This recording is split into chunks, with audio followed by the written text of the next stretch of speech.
But that's where my passion came, because there's a book called If You Look in Their Eyes, You Know, and it's by parents who say, why don't therapists look at my kid and see that there's somebody in there?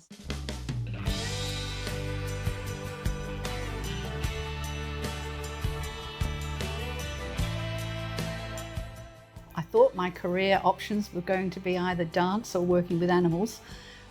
Both dance and conversation and working with dogs has to be fluid. Conversation is often so elusive for people with disability. Their interactions can often be very much like an interrogation. I ended up training as a speech therapist and found myself working here mainly with people who had complex communication needs. In one case, the gentleman had an acquired brain injury and he couldn't communicate, but he learnt to signal with his thumb. His son worked out that he could do footy tips with his dad. And he came up with a way of cutting out all the football team icons and giving them as a choice as to who was playing. And his dad to make the choice as to who was going to win and who was going to lose.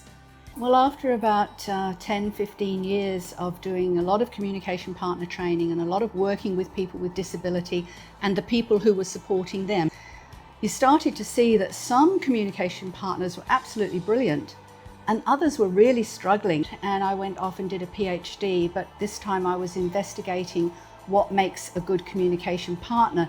And the results of the research made me think about developing a training package. My approach to training is to use what we call a dynamic systems approach. We're talking about how they set up the environment so that the interaction is going to be successful. The strategies that they use to help build relationships and rapport. The strategies that if the person has cultural needs.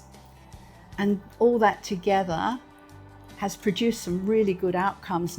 If you're a nurse, you should have good communication partner skills. If you're a teacher aide, good communication partner skills. Whoever you are, in whatever walk of life, when you support someone who can't speak, then you have a very invaluable role to play. Communication is a basic human right, but conversation, which I'm stressing through the courses, is a basic human need.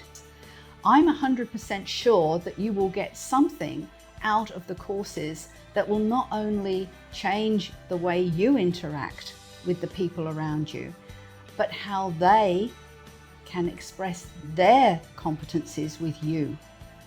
Life is full of surprises. Go ahead and be surprised.